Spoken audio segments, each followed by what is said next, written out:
যে পরিবর্তন, এই পরিবর্তনের যিনি স্থপতি, আজকে মুক্তির সংগ্রামের কাণ্ডারি বঙ্গবন্ধু কন্যা শেখ হাসিনার নেতৃত্বে, এটাই আমাদের শপথ। আজকে বিজয় দিবসে বিচ্ছিন্ন কোনো বিষয় নিয়ে আমরা বিজয় দিবসের যে তাৎপর্য, যে ব্যঞ্জনা, যে গভীরতা, সেটাকে আমরা খাটো করতে চাই না। আজকে নির্বাচনকে সামনে রেখে যারা নিশ্চিত পরাজয় জেনে অপশক্তির সঙ্গে হাত মিলিয়েছে এবং জনগণের পক্ষ থেকে সাড়া না পেয়ে নিজেরাই আজকে উস্কানিমূলক তৎপরতায় লিপ্ত হয়েছে, এখানে সরকারি দল বা আওয়ামী লীগের কিছুই করণীয় নেই। আজকে সারা দেশে নৌকার পক্ষে যে গণজোয়ার সৃষ্টি হয়েছে, এই গণজোয়ার দেখে তারা বেসামাল হয়ে পড়েছে, তারা বেপরোয়া হয়ে পড়েছে, নিজেরাই হামলা নীল নকশা অনুযায়ী হামলার প্রস্তুত, নিজেদের উপর হামলা করছে এবং হামলা করে তারা সরকারের উপর, আওয়ামী লীগের উপর দৌড় চাপানোর অপচেষ্টা মেতে উঠেছে। জনগণ তাদের এই দুরভিসন্ধি বুঝতে পেরেছে এবং আগামী 30শে ডিসেম্বর নৌকা মার্কায় ভোট দিয়ে বাংলাদেশের জনগণ আবারও সমুচিত জবাব দেবে সাম্প্রদায়িক অপশক্তি বিরুদ্ধে। ছদ্মবেশী গণতন্ত্র, ছদ্মবেশী মুক্তিযোদ্ধা ঐক্যবদ্ধ হয়েছে ঐক্য ফ্রন্টের ব্যানারে, বিএনপির নেতৃত্বে। এই সমুদয় অপশক্তিকে বাংলাদেশের জনগণ এই মুক্তিযুদ্ধের দেশে আবারও পরাজিত করবে। বঙ্গবন্ধুর নেতৃত্বে আমরা বিজয়ী হয়েছি, শেখ হাসিনার নেতৃত্বে আমরা আবারও বিজয়ী হব অপশক্তির বিরুদ্ধে। 30শে ডিসেম্বর জনগণকে সঙ্গে নিয়ে আর একটা বিজয় অর্জনের মধ্য দিয়ে।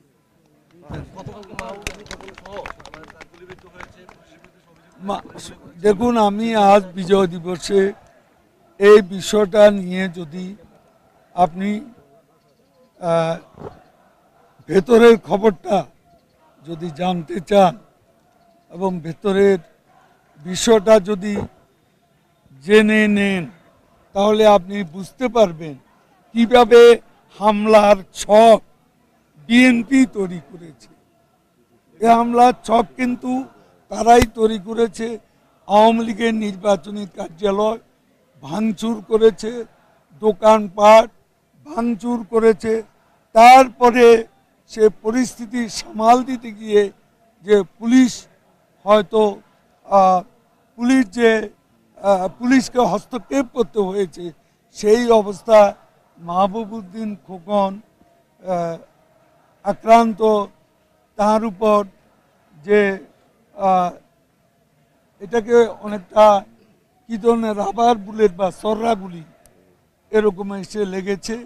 তিনি তো হাসপাতালে তাকে থাকতে হয়নি, তাকে ফার্স্ট এড দিয়েই ডাক্তার বলেছে আপনি হাসপাতাল ত্যাগ করতে পারেন। এখানে তো এমন কোনো ঘটনা ঘটেনি। আর হামলার ছকটা তো তারাই তৈরি করেছে,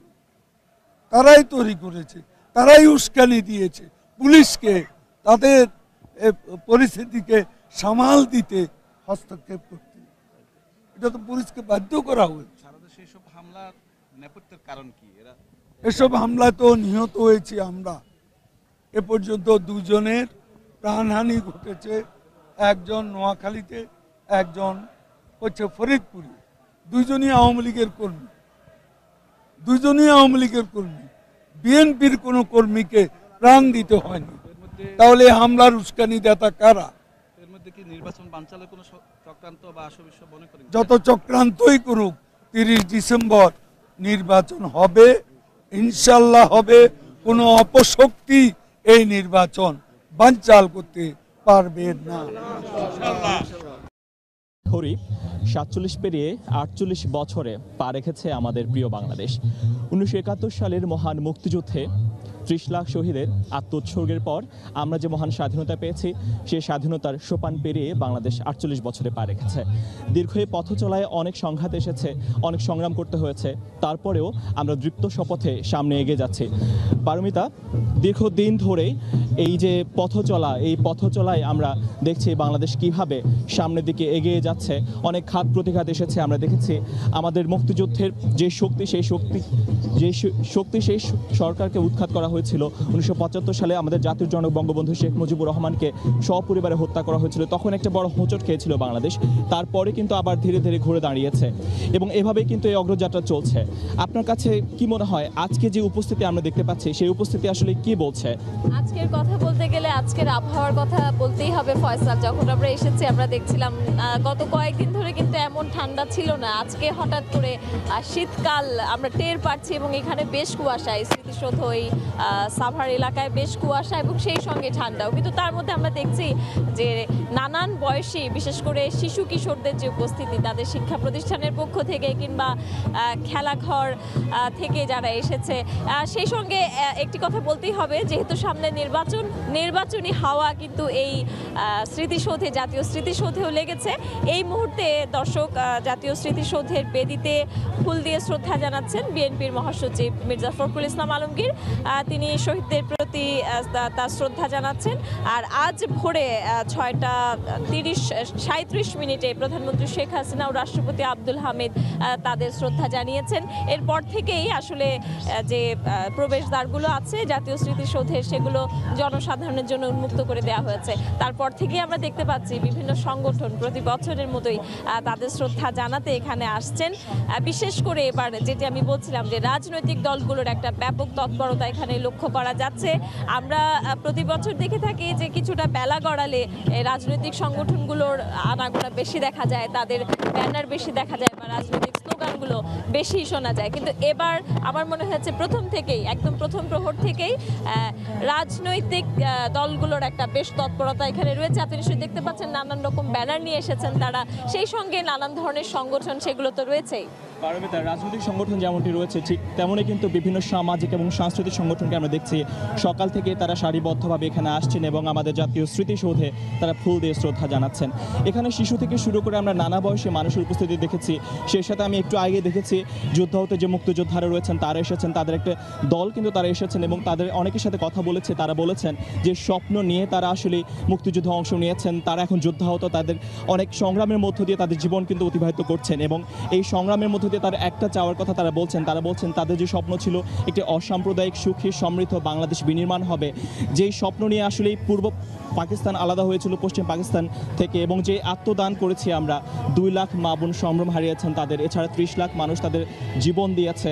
সেই স্বপ্ন তারা পূরণ করতে চান এবং সেই স্বপ্নের জন্য তারা বলছেন আগামী যে প্রজন্ম আছে সেই প্রজন্মকে সেই দায়িত্ব নিতে হবে। সেই সাথে নতুন প্রজন্মের মানুষজনকে আমরা দেখেছি, তাদের অনেকের সাথে আপনি নিজেও কথা বলেছেন, তাদের প্রত্যাশার কথাগুলো একটু জানাবেন।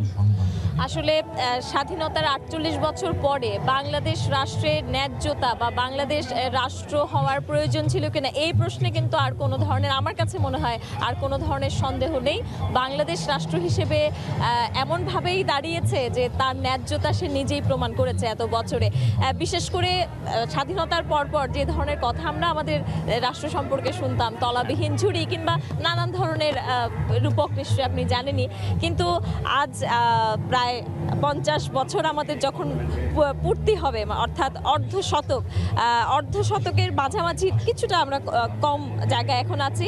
আমাদের যে উন্নতি হয়েছে বা আমাদের যে, আমি বলবো আমরা যে প্রগতির পথে এগিয়েছি সেটিকে একেবারেই কম বলা যাবে না। তবে হ্যাঁ, আমাদের যা প্রতিশ্রুতি ছিল, আমাদের যা স্বপ্ন ছিল, তার পুরোটা বাস্তবায়ন হয়েছে বলা যাবে না। কেননা আমাদের মুক্তিযুদ্ধের প্রথম যে বিষয়টি ছিল, যে শর্ত ছিল এবং যেই দফাগুলোকে নিয়ে, যে অঙ্গীকারগুলো নিয়ে আমাদের এই স্বাধীনতার স্বপ্ন এগিয়েছে, সেটির প্রথম শর্তই কিন্তু ধনী দরিদ্রের বৈষম্য দূর করা। এবং আমরা দেখতে পাচ্ছি যে স্বাধীনতার 48 বছর পরেও ধনী দরিদ্রের বৈষম্য সেটি কিন্তু দূর হয়নি, বরং এখনকার সমাজে হয়তো সেই বৈষম্য আরও বেশি প্রকট হচ্ছে। হচ্ছে।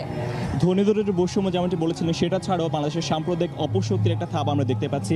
বিভিন্ন সময়ে সে ধরনের অপশক্তি কিন্তু থাবা দিচ্ছে এবং সেই জায়গাটা দূরীভূত করে একটি অসাম্প্রদায়িক বাংলাদেশ বিনির্মাণের পথে কিন্তু এগিয়ে যেতে হবে এবং সেই অগ্রযাত্রা চলছে। সেই অগ্রযাত্রায় আমরা সফল হব। হরি। দর্শক, জাতির শ্রেষ্ঠ সন্তানদের প্রতি শ্রদ্ধা নিবেদনে সাভারের জাতীয় স্মৃতিসৌধে পুষ্পস্তবক অর্পণ করছেন, শ্রদ্ধা নিবেদন করছেন সর্বসাধারণের মানুষ। সেখান থেকে আমাদের সঙ্গে যোগ দিয়েছিলেন সহকর্মী পারমিতা হিম এবং ফয়সাল মোর্শেদ। মহান বিজয় দিবস উপলক্ষে ধানমন্ডির ৩২-এ বঙ্গবন্ধুর প্রতিকৃতিতে ফুল দিয়ে শ্রদ্ধা জানিয়েছেন প্রধানমন্ত্রী শেখ হাসিনা। সকাল 7:45-টার দিকে তিনি ফুল দিয়ে শ্রদ্ধা জানান। শ্রদ্ধা জানানোর পর সেখানে বেশ কিছুক্ষণ নীরবে দাঁড়িয়ে থাকেন তিনি। পরে আওয়ামী লীগের দলীয় প্রধান হিসেবে সিনিয়র নেতাদের সঙ্গে নিয়ে জাতির জনকের প্রতিকৃতিতে শ্রদ্ধা জানান প্রধানমন্ত্রী। এরপর বঙ্গবন্ধুর প্রতিকৃতিতে ফুল দিয়ে শ্রদ্ধা জানান বিভিন্ন শ্রেণী পেশার মানুষ। শ্রদ্ধা নিবেদন শেষে আওয়ামী লীগের যুগ্ম সাধারণ সম্পাদক জাহাঙ্গীর কবির নানক বলেন, ৭১-এর মতোই আগামী ৩০ ডিসেম্বর একাদশ জাতীয় নির্বাচনেও জাতীয় ঐক্যবদ্ধ হয়ে স্বাধীনতা বিরোধী অপশক্তিকে পরাজিত করবে।